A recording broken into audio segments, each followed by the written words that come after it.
So hi everyone, this is your mentor educator Aakash Tyagi. क्या हाल चाल है सबके?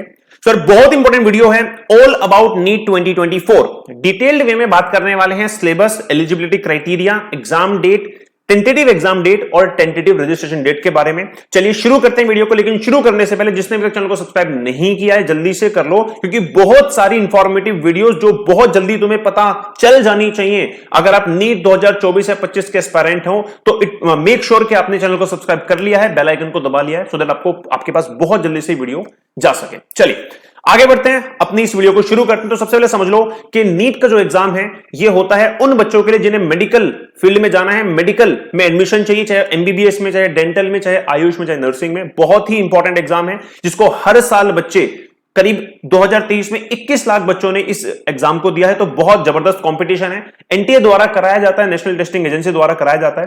13 लैंग्वेजेस में होता है बच्चों। और नीट 2024 का जो सिलेबस होगा वो लास्ट ईयर जैसा ही होगा, कोई भी मेजर चेंज यहां पे अभी तक के लिए एनटीए द्वारा नहीं बताया गया है। तो सिलेबस क्या होगा? कंप्लीट 11th और क्लास 12th वाला तुम्हारा होने वाला है। बहुत सारे बच्चों के मन में अटकलें हैं कि सर एनसीईआरटी ने अपना सिलेबस रिवाइज कर दिया है, तो क्या मैं अब इस साल केवल उसी सिलेबस को पढ़ूं जो एनसीईआरटी ने रिवाइज कर दिया है? तो आंसर है नहीं, क्योंकि अभी तक एनटीए ने बताया ही नहीं है कि वो नए एनसीईआरटी को फॉलो करेंगे फिर पुरानी एनसीईआरटी को। तो मोस्ट प्रोबेबली जो चांस हैं, जिस भी आप नीट स्कॉलर से बात करेंगे तो वो आपको यही बता पाएंगे कि अभी जो चांसेस हैं वो यही है कि ओल्ड एनसीईआरटी ही पूछी जाएगी, क्योंकि नई वाली एनसीईआरटी में बहुत सारे इंपॉर्टेंट टॉपिक्स गायब हैं और नीट की एग्जाम की क्रेडिबिलिटी को मेंटेन करने के लिए आपको पुरानी एनसीईआरटी ही पढ़नी चाहिए। चलिए आगे बढ़ते हैं। जब तक कोई एनटीए का हमें कोई नोटिफिकेशन नहीं आ जाता है सिलेबस को लेकर, तब तक हमें पुरानी एनसीईआरटी को ही बच्चों फॉलो करना है।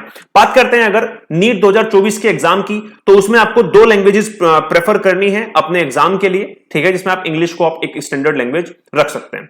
कोई भी रेस्ट्रिक्शन बच्चों नहीं होने वाली है नंबर ऑफ अटेम्प्ट्स पे। अभी तक एनटीए की किसी भी नोटिफिकेशन में ऐसा नहीं बोला गया, चाहे वो 2022 हो चाहे वो 2023 हो, कि आपके जो नंबर ऑफ अटेम्प्ट्स हैं उनकी कुछ लिमिट है, तो आप कितनी बार भी नीट के एग्जाम को दे सकते हो, ठीक है।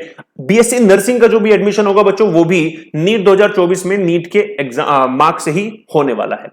बात करें ओपन स्कूल, एनआईओएस या फिर प्राइवेट कैंडिडेट्स, अगर आप एक ऐसे बच्चे जो आप ओपन स्कूल करना चाहते हो या फिर ओपन स्कूल में हो, एनआईओएस में हो, प्राइवेट कैंडिडेट्स हो, तो आप नीट 2024 में नहीं बैठ सकते हैं, क्योंकि वहां पे नीट अलाउ आपको नहीं करता एग्जाम, ठीक है ना। एनटी आपको अलाउ नहीं करता अगर आप इन 3 कैटेगरी के बच्चे हैं। You can't appear in the NEET 2024 exam.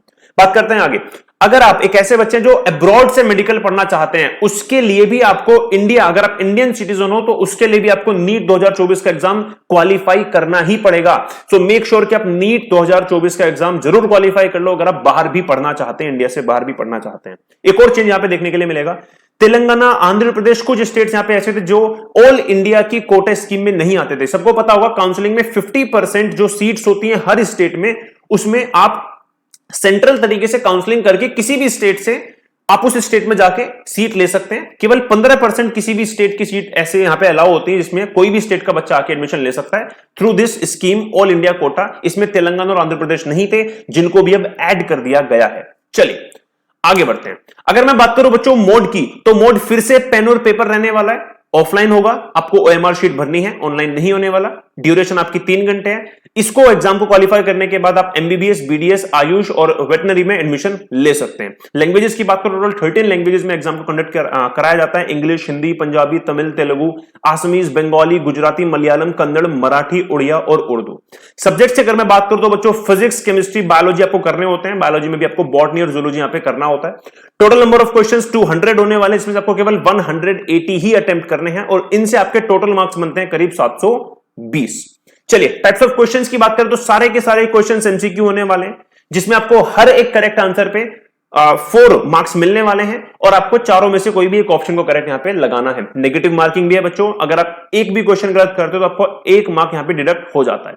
45 question physics में होने वाले हैं, केमिस्ट्री में 45 और बायोलॉजी में टोटल 45 प्लस 45 90 क्वेश्चन हो जाएंगे, ठीक है। ऑफिशियल वेबसाइट जो है इसकी कंप्लीट इंफॉर्मेशन के लिए आपको यूज करनी है एनटीए की neet.nta.nic.in।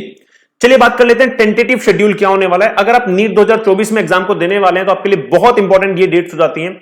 आपकी जो एप्लीकेशन फॉर्म है, जो नोटिफिकेशन आएगा नीट का, वो आएगा दिसंबर 2023 में, इस साल के लास्ट में।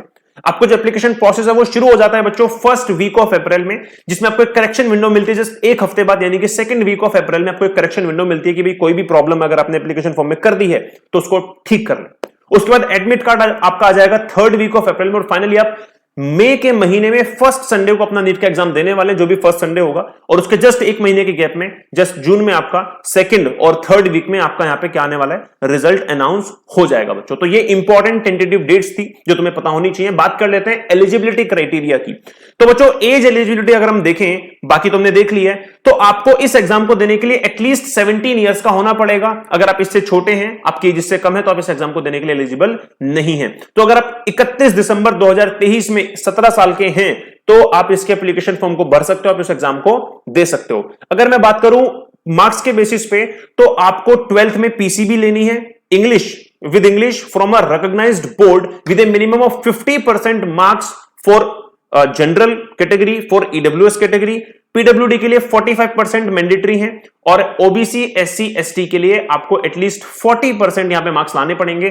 तो ये थी एलिजिबिलिटी क्राइटेरिया, ये थी टेंटेटिव डेट्स जो आपको पता होनी चाहिए फॉर नीट 2024। एक सवाल जो मन में है तुम्हारे सिलेबस से रिलेटेड, तो मैं आपको यहां पे एडवाइस करूंगा कि अपनी पुरानी एनसीईआरटी को ही फॉलो करो। चलिए भाई एवरीवन, बाय गाइस, मिलते हैं नेक्स्ट वीडियो में। अगर कोई भी डाउट रह जाता है तो कमेंट में जाके मुझे जरूर बताएं कि सर मुझे ये वाला डाउट है, मैं उसका आंसर कर दूंगा। Bye everyone.